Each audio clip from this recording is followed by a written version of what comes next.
So hey everyone, this is Lonnie and I'm here to give my final thoughts of Fate Apocrypha, but just a warning, there will be spoilers here for those that haven't watched the show, so if you haven't watched it and want to be spoil free, turn away right now. So now I assume that everyone that don't want to be spoiled have turned away from this video. So now it have been a few days since I watched the last episode of Fate Apocrypha. I'm gonna admit, it was pretty rough because I watched the 4 last episodes in a row and I didn't get a chance to actually take a breather in between because I became incredible emotional and I must say, I was surprised it actually could affect in that sense. So now I have a bit calmer mind, I have been focused a little bit on the show, looking at the bad and the good of it. When I first started with this show, I was very excited and hyped, even if lots of you have told me that this show wasn't good at all.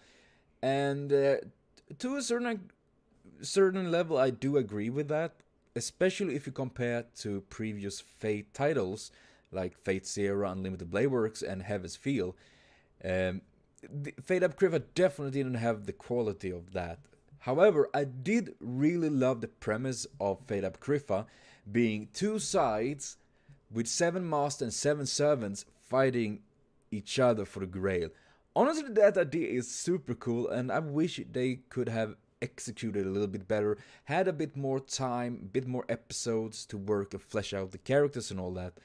Because the major problem of this show, in my opinion, is that they squeezed things together a bit too much. I mean, at points it was very confusing.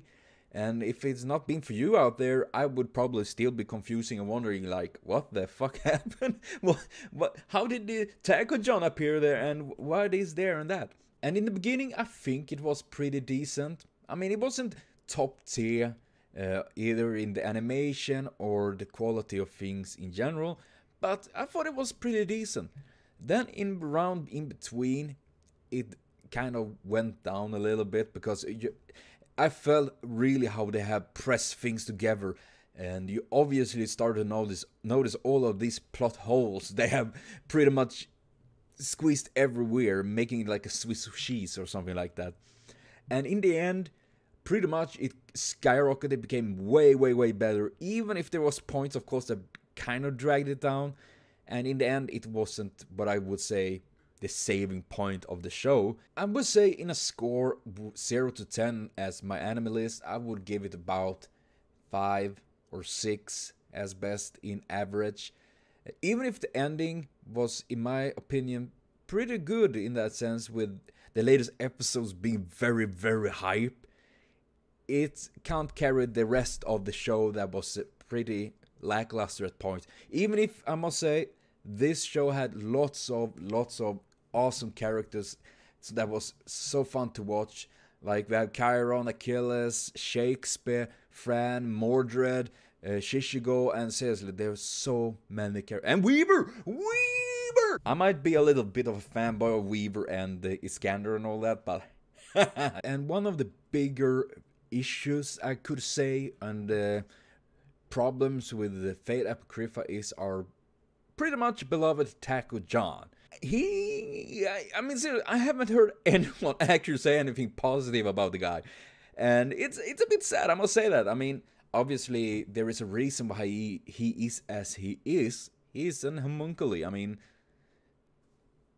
what can you do about that? The thing is though, I wish they dealt with things a bit differently, especially when it came to Taco John and all that. Now obviously they only had 25 episodes and he literally just got character development in the like the 2 last episodes. Rest of the show here been pretty much very linear. I mean, in a sense we could say he was a stereotypical hero, and in that sense you felt like, man, this guy, he gonna win. It became a bit of predictable about his fate and all that. And we're not gonna mention that Taco John had probably some of the biggest effing plot armors I ever have seen. You need an armor? I can make the greatest one for you. It's called the plot armor. Nothing we can kill you then. I mean, In the end, especially with Taco-John's fight versus Kana, which was really, really cool to see, how it ended, I mean, I'm gonna say right away, I think Kana is super cool and all that, and obviously I think he should have won, though I don't mind that he lose either. However, it's in the way he loses. It's exactly the same thing with Gilgamesh, that this kind of OP character that I'm not super fond of. I kind of like him. At the same time, I think he's a major asshole. Not Karna though. Karna is a nice boy. He's a good boy. He doesn't do anything bad. But you know what I mean. There's a OP that it's kind of like, aha, okay, who gonna win? Oh, obviously Gilgamesh. I mean, he's super strong. However, in Fate Unlimited Blade Works, when he fights Shiro there, obviously there is that Shiro is the counter of Gilgamesh, just as Gilgamesh was the counter of Heracles. Karna, I mean, he fought literally, we're gonna see, it was Taco-John, it was Siegfried, it was Astolfo appearing there with Achilles' shield, and he had Fran inside of him. Plus a couple of extra command spells, thanks to Jean the Arc.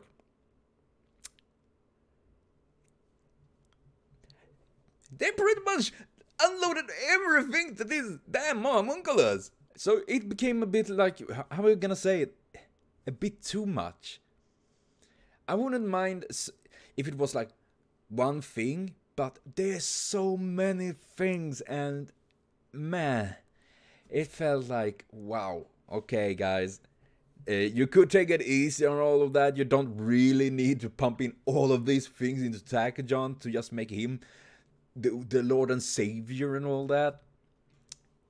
And then his fight with Shiro in the final battle, while it looked so fucking cool, though how it would, I was pretty damn sure how it would end. Not how it would end, how the fight would go and all that, but who would win and lose and all that, because it had become a little bit of this stale, stereotypical hero against villain kind of thing, which is kind of odd considering Fate have generally been very, very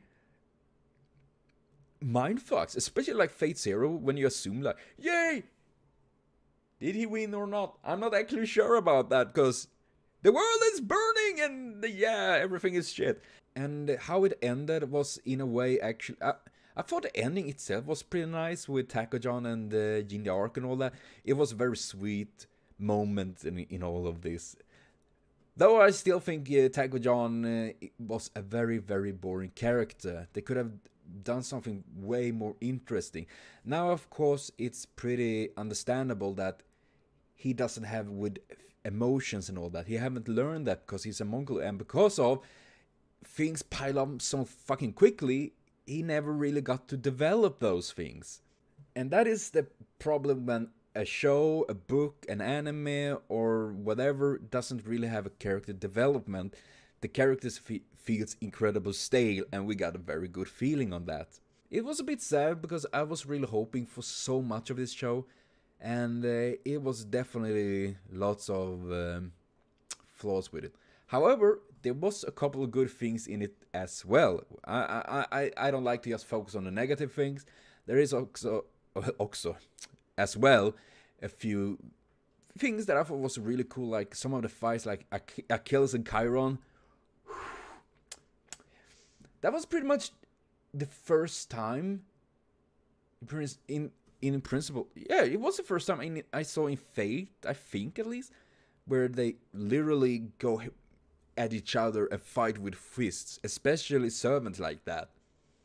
And how it ended with Chiron and, you know, master versus student. The student won, but at the same time not. And then Atalanta and Achilles, that was also like, oh man. And then Mordred and Chichigo like, no, oh, fuck me. There is so many things that really, really, really, like, man. There were those things that really made this show interesting. Luckily, they had some very strong, awesome characters. Shakespeare, for example. Gilles de Reyes. I only remember him from Fate Zero, and I remember how fucked up he was. And that is what I really, really, really enjoy with this franchise in general, is that depending on when the character is, so to speak, the hero, when they summon... What are you doing, cat? It taken from different times of their life, so to speak. As in Fate Zero, it's Gillis when he's going crazy after Jean had been burned on the stakes and all that. And this was before he became all bonkers crazy. I think that is so cool. And honestly, I thought I never would say this, but Gills, you're my hero. Even if you are pretty crazy and kill lots of kids, for that moment when you stood up like that, and yeah, I thought that was pretty cool actually. So even after all of this, it had a few good moments, definitely, especially last episodes were very hyped, very awesome.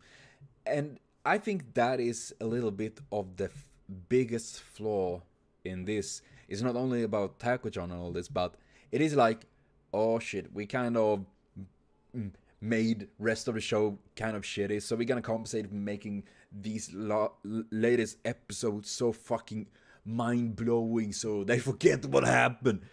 And to agree, I mean, that is a good thing. I mean, seeing how much time to put to make this animation, definitely some awesome stuff. However, it can't lift up the rest of the show that have been pretty lackluster at points, definitely. And how would I want it to end?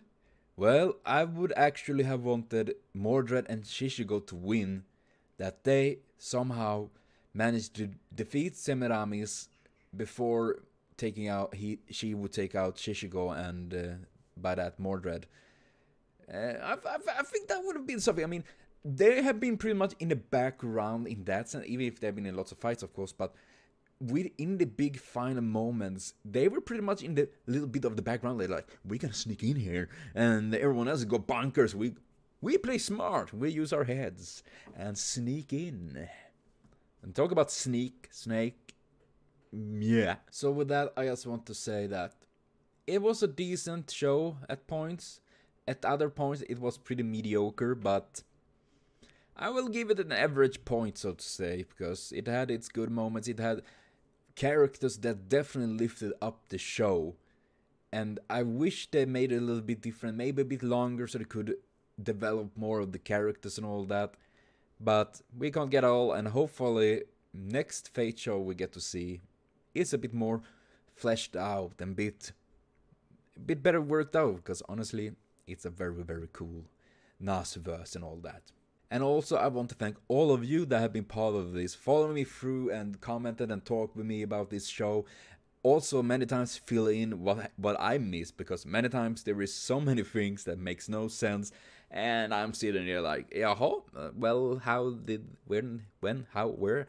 And then you often like, oh, Lano, you silly fool, it's like this, and I'm like, it makes sense, yeah. So seriously, thanks so much for all the support and seeing you follow me through this. And next time, oh my gosh. And we're gonna see what next will be. I'm gonna finish LanokirX, of course. I have a couple of other shows like Violet Evergarden, Boku no Hero Academia, and Haikyuu that I'm watching here. So we're gonna see what it will lead us to next time. So this is my final thoughts of Fate Apocrypha. It had good points, it had good moments, some very good and awesome characters. Music was pretty decent.